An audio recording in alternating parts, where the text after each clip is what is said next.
Está inaugurado o terminal oceânico da Barra do Dande. O presidente João Lourenço trabalha no Bengo. MAPES entregou kits de trabalho e promoveu microcrédito para jovens empreendedores. Terminou na Academia de Ciências Sociais e Tecnologia o curso de Cyberespaço. Taxas aplicadas pela China aos produtos petrolíferos americanos começou a vigorar hoje. Angola, boa tarde. A informação sobre o que acontece no país e no resto do mundo. Agora, no Hoje Notícias.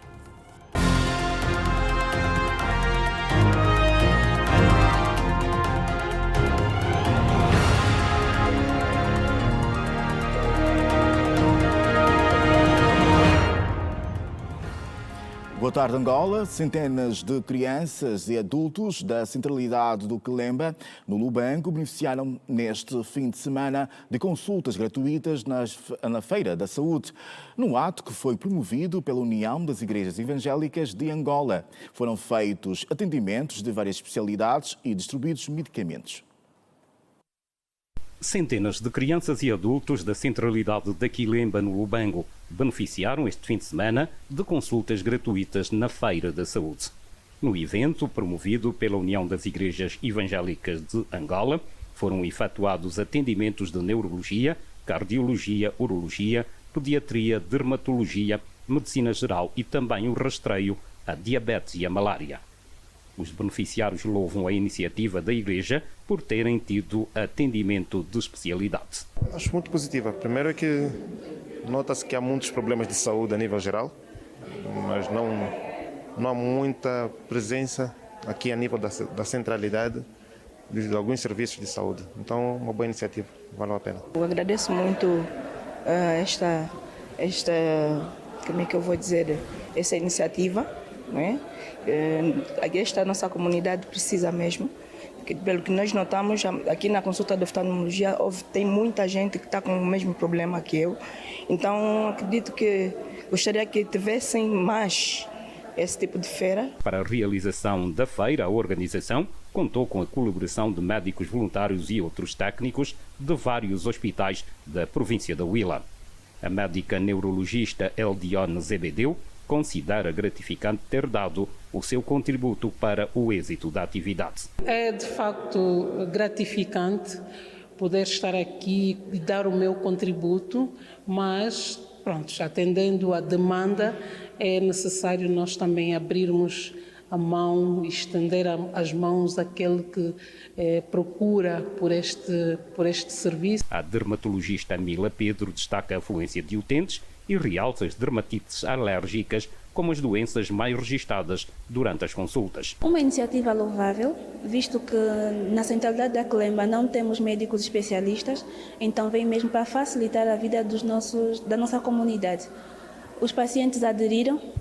A especialidade de dermatologia viu principalmente dermatites, dentre elas a alérgica, a seborreica e a tinea capitis. O coordenador da feira, Benedito Barnabé, faz balanço positivo do evento, dada a grande adesão dos moradores da centralidade da Quelemba. O número é significativo, a adesão é significativa e estamos satisfeitos com o resultado.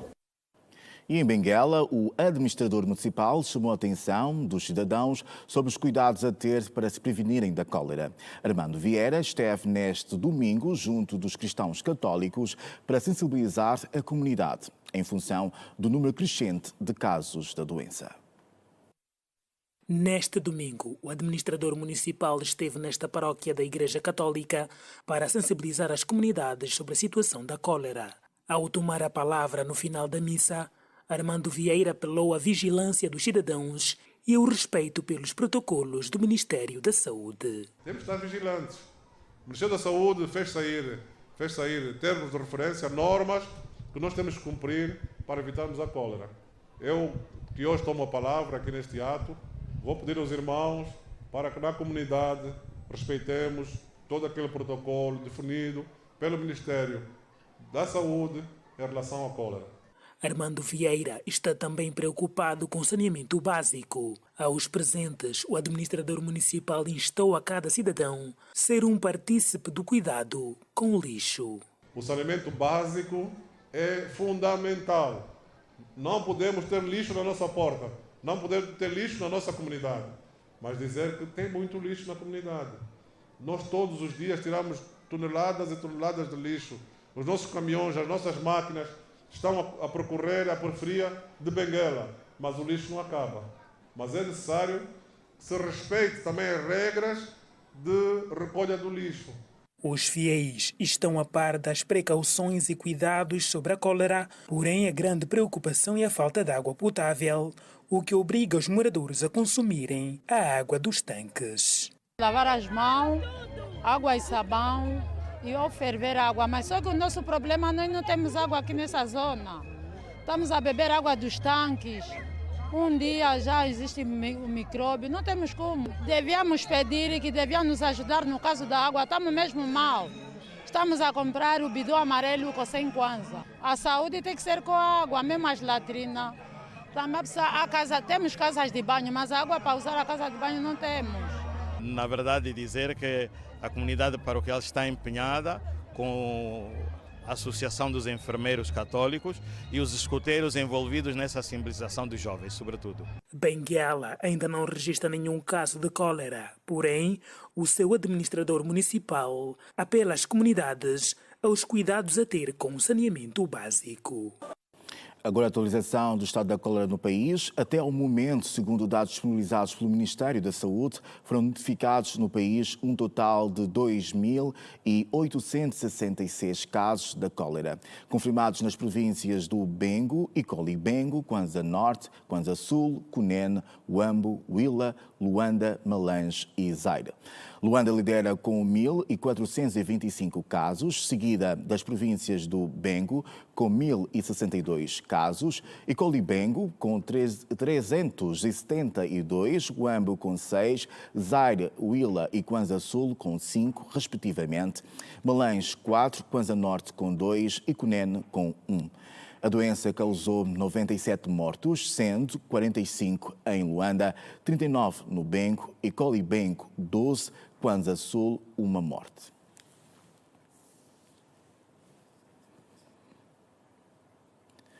Depois do fim de semana, surge a nossa habitual ronda pelas unidades sanitárias, a fim de saber como estão os bancos de urgência e que diagnósticos foram registados. A malária é a principal causa de internamento no Hospital dos Cajueiros. Mais de 90 casos deram entrada nas urgências. A nossa colega Emília Pascoal faz a ronda. Emília, boa tarde. É consigo. Boa tarde, Adilson Garcia e a quem nos acompanha neste momento. Mais de 2.000 pacientes deram entrada nas últimas 72 horas aqui no Hospital Geral dos Cajueiros, onde nos encontramos. Para outras informações, vamos à conversa com o diretor-geral desta instituição, Daniel Café. Boa tarde, o que é que nos pode avançar das últimas 72 horas? Boa tarde, TV Girassol, boa tarde. Nas últimas 72 horas, registrou-se no Hospital Geral dos Cajueiros um total de 2.938 entradas de pacientes. Entre eles, temos na pediatria tivemos 1.045, na medicina 1.165 pacientes, na ginecologia e obstetrícia 251 pacientes, cirurgia 235 pacientes e nas consultas externas de sexta-feira foram observados 242 pacientes. Enfim, foram internados nas últimas 72 horas, total de 259 pacientes no Hospital Geral dos Cajueiros.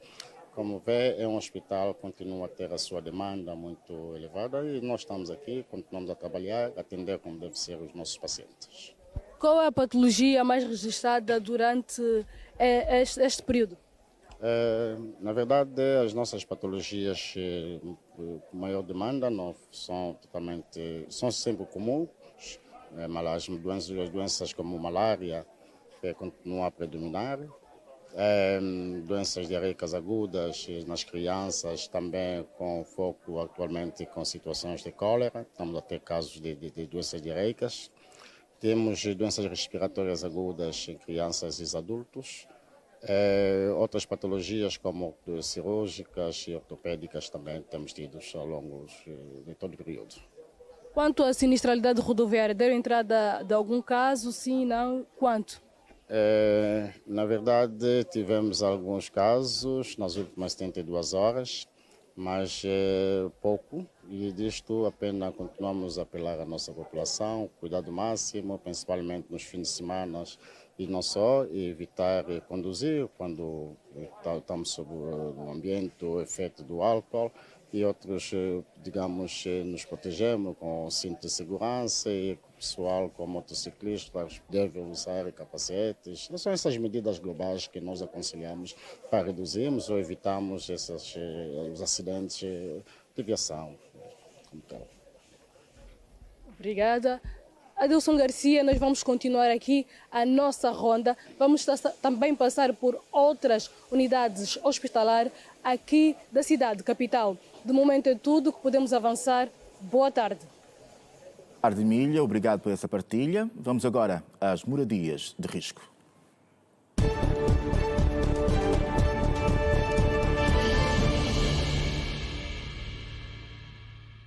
A terceira parte da reportagem da série de moradias em risco.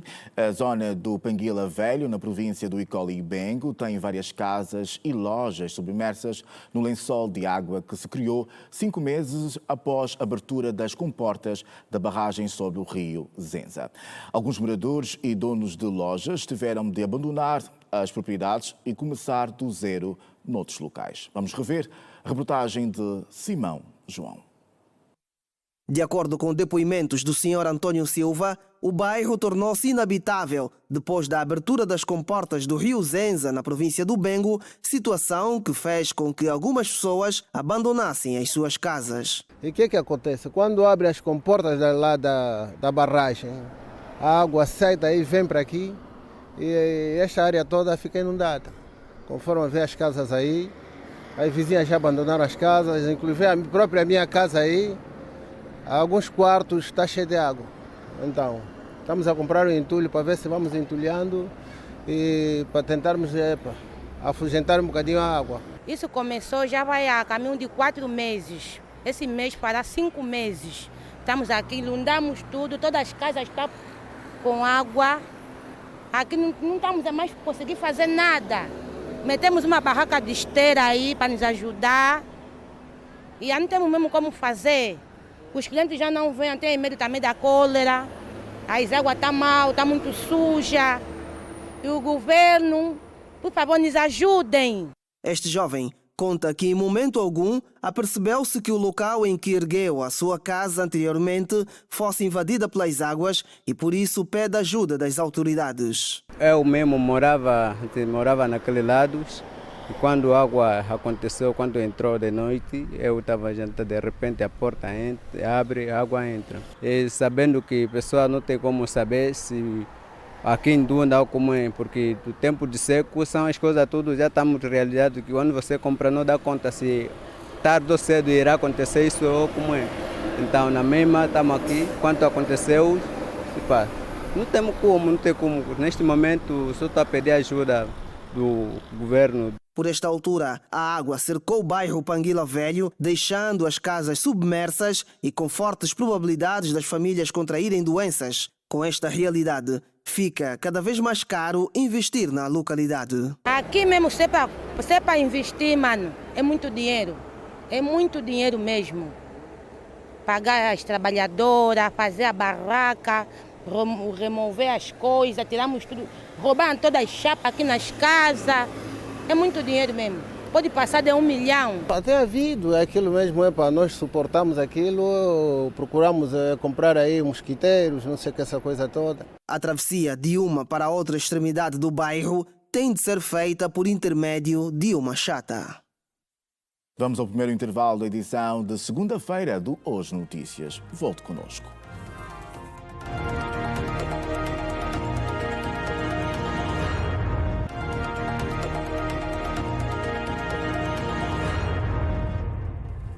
Renovados votos de boa tarde, Angola. Esse é o Hoje Notícias, edição de segunda-feira. O Presidente da República, João Lourenço, inaugurou hoje, em Cachito, província do Bengo, o terminal oceânico da Barra do Dante, com capacidade de armazenamento de 580 mil metros cúbicos de combustíveis, sendo o maior centro de estoque do país. A acompanhar a jornada do Presidente da República está o Alberto Capitão. E vou estender o sinal agora, o encontro Alberto. Alberto Capitão, boa tarde. É consigo. Viva, muito boa tarde. Continua o Presidente da República a fazer esta visita guiada depois da inauguração efetiva do terminal oceânico da Barra do Dande. O chefe de Estado passou pela zona de enchimento, passou também pelo espaço de armazenamento dos mais de 500 mil metros cúbicos de combustíveis líquido e gasoso. O Presidente da República, neste momento, está a terminar a visita aqui na zona em que vão atracar os navios para o enchimento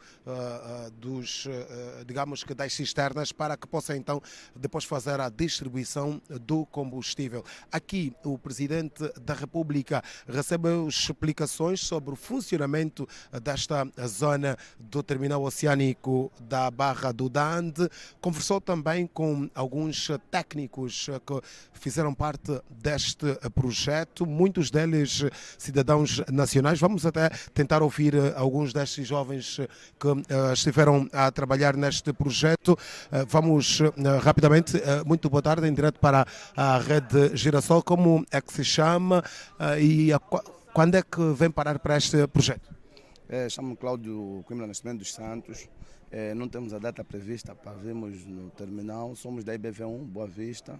Já estamos lá há bons anos. E é um grande projeto. É o que eu tenho a dizer. O que é que significa para si fazer parte deste projeto todo? Uma alegria imensa. Dizer que é um marco, é algo que marca na nossa história, na história do nosso país. E fico muito engrandecido por fazer parte deste projeto. Muito obrigado, Cláudio, um dos muitos jovens envolvidos neste projeto do terminal oceânico da Barra do Dande. Como disse o coordenador do projeto, foram mais de 4 mil os técnicos envolvidos no projeto, muitos destes cidadãos de nacionalidade angolana. Nós vamos agora nos despedir deste apontamento em direto a partir daqui do local de atracagem dos navios, porque vamos nos deslocar para um outro ponto e voltaremos à Antena, com certeza, já para a conferência de imprensa que está prevista para o final desta jornada de trabalho do Presidente da República aqui no terminal oceânico da Barra do Dande, província do Bengo. Boa tarde, capitão, e tomamos boa nota. As importações de mercadorias no âmbito do Programa de Apoio à Produção, Diversificação das Exportações e Substituição das Importações, PRODES, cresceram 34% para 2.179 milhões de dólares norte-americanos em 2024. Assim, o ano passado, o país gastou mais de 553 milhões de dólares norte-americanos com a importação de bens de primeira necessidade do que em 2023. O grão de trigo, frango, arroz e medicamentos são mercadorias que lideram o ranking dos produtos mais importados pelo país e são os produtos do Prodesi que estimularam o crescimento das importações, segundo dados da Administração Geral Tributária, consultados pela Rede Girassol. Estes 3 produtos são responsáveis por 66% do volume total das importações do Prodesi. Há 4 anos que o histórico de importações registra crescimento considerável. Em 2020, Angola importou 2.300.812 toneladas de produtos do Prodesi, equivalentes a 1.831,7 milhões de dólares, o que significa que o país gastou em 2024 mais 347,2 milhões de dólares com a importação destes produtos face a 2020. O nível mais alto de importação de produtos do Prodesi foi em 2022, quando o país gastou 2.444,8 milhões de dólares, com a importação de 2.118.245 toneladas de produtos. Este aumento das importações dos produtos do Prodesi revela que a diversificação econômica ainda é insuficiente para as necessidades que o país tem, onde impera uma alta taxa de inflação e com a desvalorização da moeda nacional. Os grãos de trigo lideram as importações em 2024, tendo sido importadas 445.554 toneladas, que custaram ao país cerca de 425 milhões de dólares. Já o frango, que até 2023 foi o produto mais importado, custou ao país 316,8 milhões de dólares, uma vez que foram importadas 242.849 toneladas, mais 91.089 toneladas em relação ao período homólogo. Na terceira posição dos produtos está o arroz, cuja importação custou cerca de 295,6 milhões de dólares, mais 72,5 milhões de dólares em relação a 2023. Dados da Associação Agropecuária de Angola, APA, indicam que o país precisa de produzir 1,2 milhões de toneladas de arroz anualmente, ao invés das 40 mil toneladas que produz atualmente, para se tornar autossuficiente na produção deste cereal. Assim, para Angola produzir 1,2 milhões de toneladas de arroz, seriam necessários pelo menos 300 mil hectares e outras condições produtivas.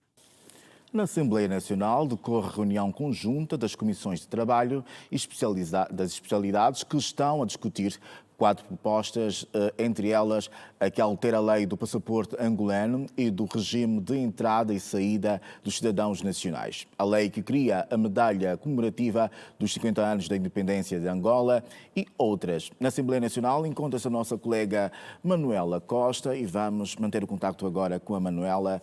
Manuela, boa tarde. É consigo. Boa tarde, Adilson, extensivo para toda a audiência do Hoje Notícias. A esta hora, as discussões aqui no Parlamento decorrem a um clima de muita tensão devido às divergências entre os partidos políticos aqui representados nesta discussão aqui na Casa das Leis. A UNITA, por exemplo, defende que os nomes de todas as figuras que fizeram parte dos acordos de Alvor estejam representadas, estejam na lista de homenagem dos 50 anos de independência nacional. E um outro questionamento também aqui apresentado pela oposição tem que ver com as características da medalha nacional desta celebração dos 50 anos, que apresenta 9 quilates e é banhada em ouro, o que a oposição acha ser pouco e que pelos recursos naturais que Angola ostenta poderia ser um pouco maior e também pela magnitude do evento. Vamos ouvir um pouco das palavras destes deputados da bancada parlamentar da UNITA. É um dever que lhes cabe, porque eles participaram na independência e foi um alto custo. O preço foi muito alto. Estamos independentes graças a eles. Hoje estamos aqui num país soberano graças a 3 figuras. Daqui a 50 anos, quem de nós aqui estará aqui? Quem é que estará? Que legado é que vamos deixar aos nossos filhos? Então, nós temos que ajudar o chefe de Estado a criar essa medalha. E se nós queremos, não podemos excluir ninguém. Este é um dever que lhes cabe. Podemos tirar esse mérito a eles.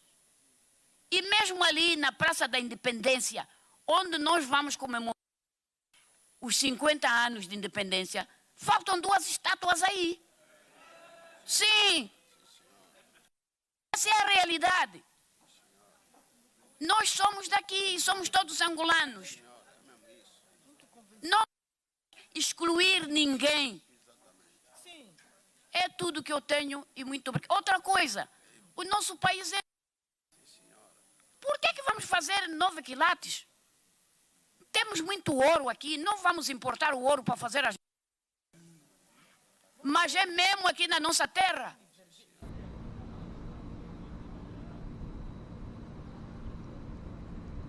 Aqui as palavras dos deputados da bancada parlamentar da UNITA. Já o MPLA não vê qualquer tipo de exclusão dos atores da independência nacional nesta comemoração dos 50 anos da independência nacional de Angola. Em momento algum na proposta disse claramente que se exclui A, B ou C, ou que se inclui apenas A e B. Portanto, Senhora Presidente, gostava daqui mais uma vez dar nota.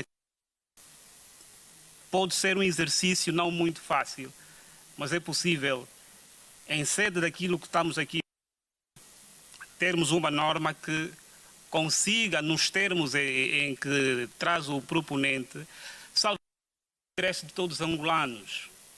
E é importante dizer que, nos termos em que está, no meu entender, aguarda os interesses da generalidade dos angolanos, sem que com isso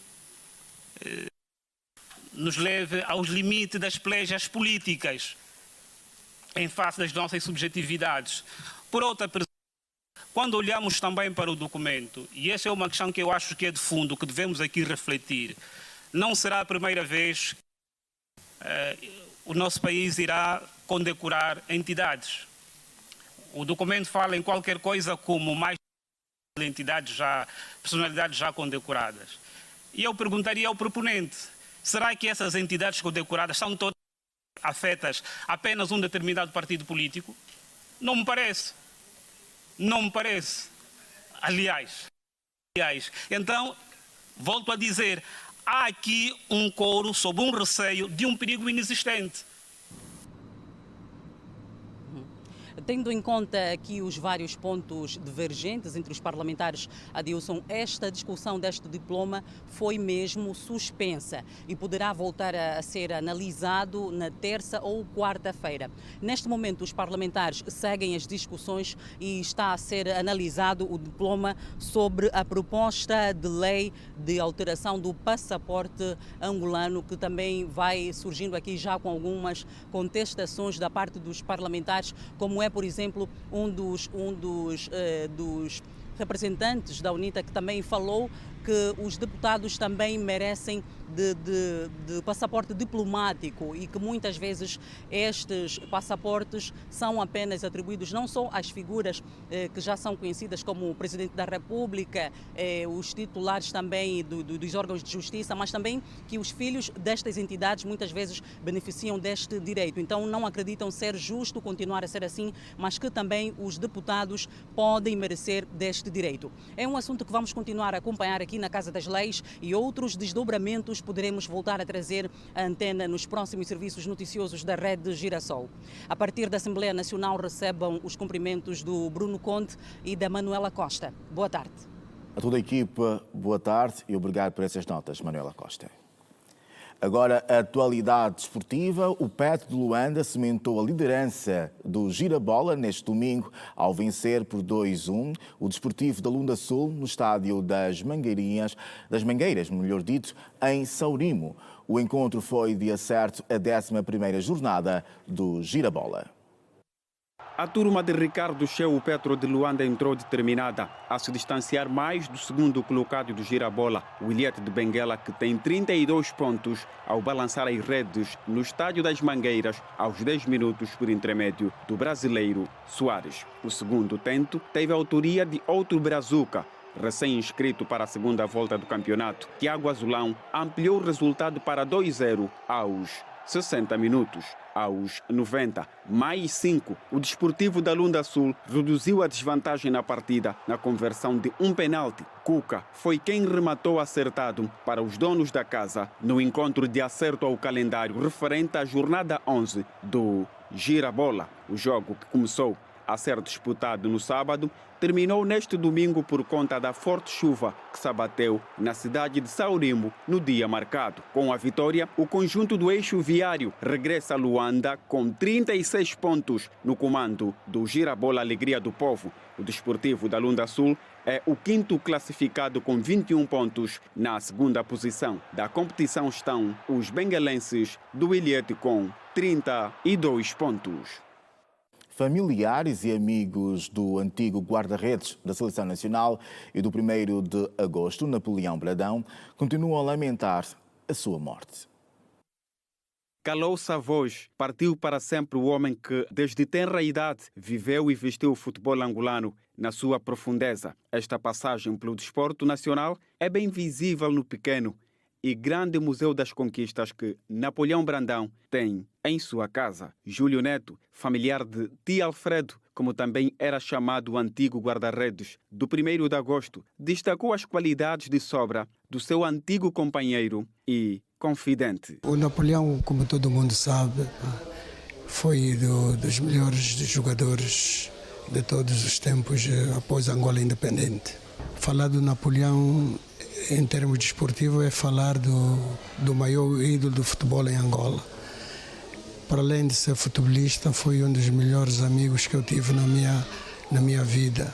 A paixão e vontade que Napoleão Brandão tinha para com o desenvolvimento do desporto já começa a deixar saudades aos que sempre estiveram e beberam dos seus ensinamentos. Ele até tem uma escola de futebol aqui no Zango, onde dia e noite ele brindava com o seu esforço, com o seu espírito de ajuda, de centenas e centenas de miúdos para que o futebol aqui no Zango progredisse. Nos aconselhou a ser bons homens, nos aconselhou a sempre encarar grande desafio.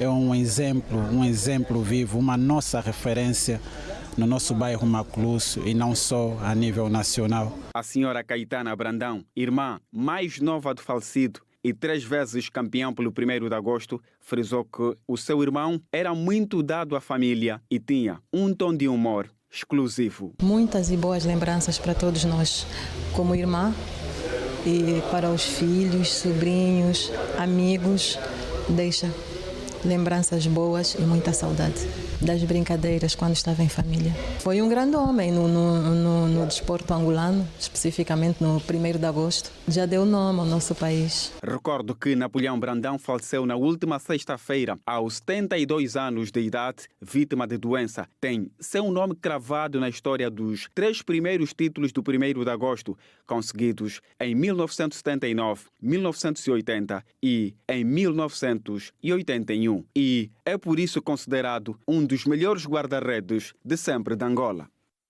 E ainda sobre desporto, o pavilhão principal da Cidadela foi o ponto de encontro entre Carlos Moraes e a sua antiga equipa, Petro de Luanda, bem como de Carlos Cabral e o Interclube.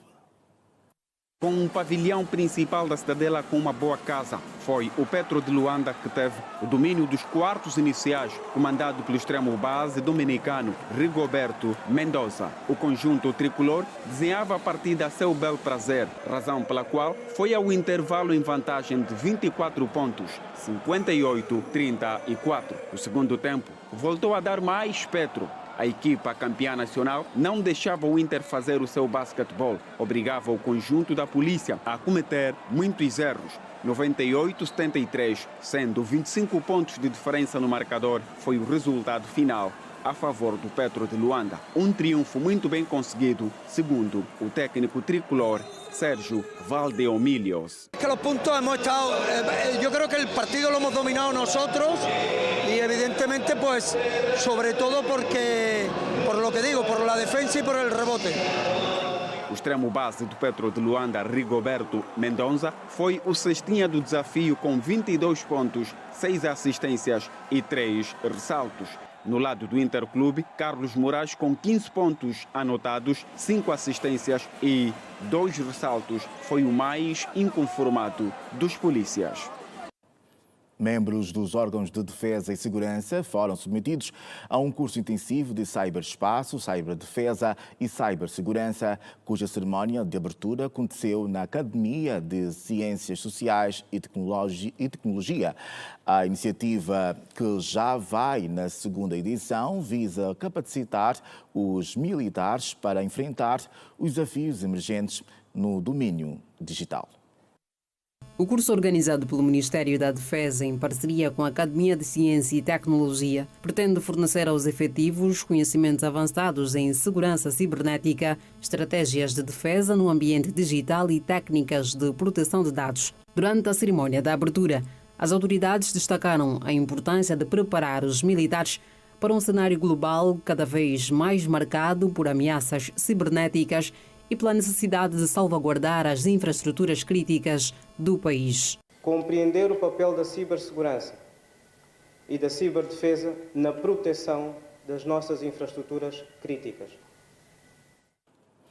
E nós continuamos a acompanhar a agenda de trabalho do Presidente da República, que encontra-se no Bengo, onde foi inaugurado o terminal oceânico da Barra do Dante. E vamos agora manter o contato com o nosso colega, que encontra-se Alberto Capitão. Tem a informação atualizada? É consigo agora. É o Ernesto Jaime, ok? Ernesto Jaime, é consigo. Tem duas grandes infraestruturas de caráter estratégico, portanto, uma delas é esta, o terminal oceânico da Barra do Dande, que lamentavelmente esteve praticamente 5 anos parado. Retomamos o projeto e eis que é chegado o momento da sua conclusão e inauguração. Portanto, é um projeto estratégico, repito. O segundo é a refinaria do Lubito. Portanto, este projeto tem um fim, mas se nos próximos anos concluirmos as obras da refinaria de Lubito, aí sim poderemos dizer que, em termos de autossuficiência na produção de combustíveis, estaremos bem, o país estará bem. Rede Girassol. Boa tarde, Sr. Presidente. Acaba de inaugurar esta infraestrutura e, como foi dito, é estratégica. Daqui para frente, que outros projetos estão programados para atingirmos esta autossuficiência no setor dos petróleos em Angola? Petróleo e gás, claramente. Precisamos primeiro de concluir o que não está concluído. Portanto, este é um dos casos, é uma obra que estava por se concluir. Felizmente conseguimos levá-la até o fim. Temos de concluir a refinaria de Lubito, a grande refinaria de Lubito. Está para ser entregue ainda este ano a refinaria de Cabinda.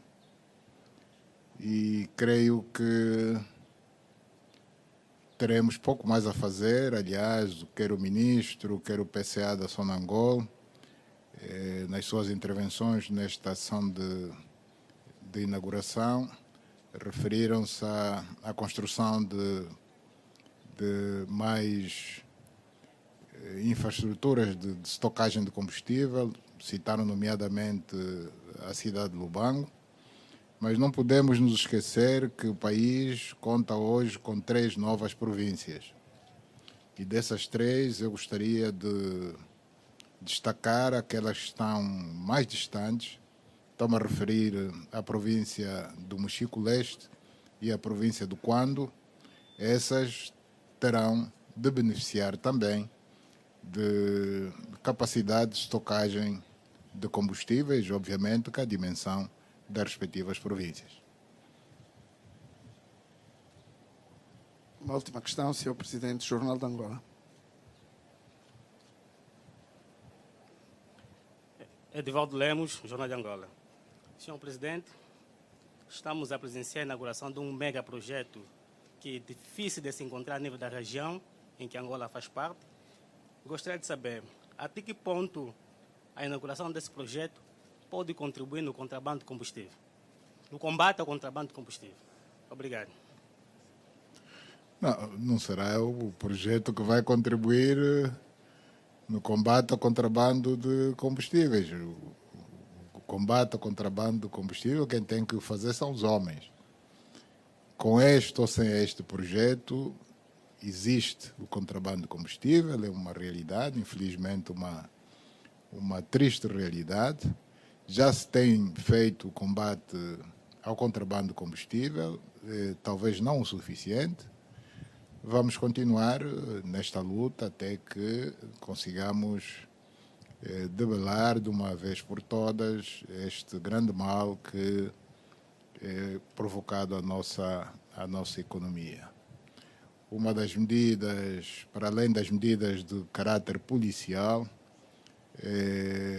será com certeza ajustar-se o preço dos combustíveis aos preços reais. Tanto como sabemos, o preço do combustível em Angola está muito abaixo dos preços reais, quer do preço de produção, quer do preço dos produtos importados. Portanto, hoje, sem termos grande capacidade de refinação local, importamos ainda grande parte quer do diesel, quer da gasolina que o país consome. Portanto, importamos a um preço e vendemos a um preço inferior ao da importação. Ou seja, o país está a perder dinheiro. Você compra 10 e vende a 6. Isto é uma situação que, uma vez resolvida, com certeza que vai desencorajar todos aqueles malfeitores que estão envolvidos no contrabando de combustível. Muito obrigado, Sr. Presidente, pela sua disponibilidade. Caros colegas, terminamos. Ok, muito obrigado.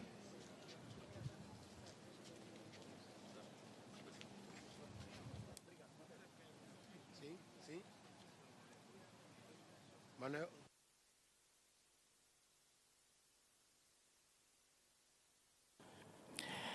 Acabamos de acompanhar a conferência de imprensa que foi concedida pelo Presidente da República, quanto da visita e inauguração também do terminal oceânico da Barra do Dante. Por agora é mais um intervalo. Volte connosco. Até já.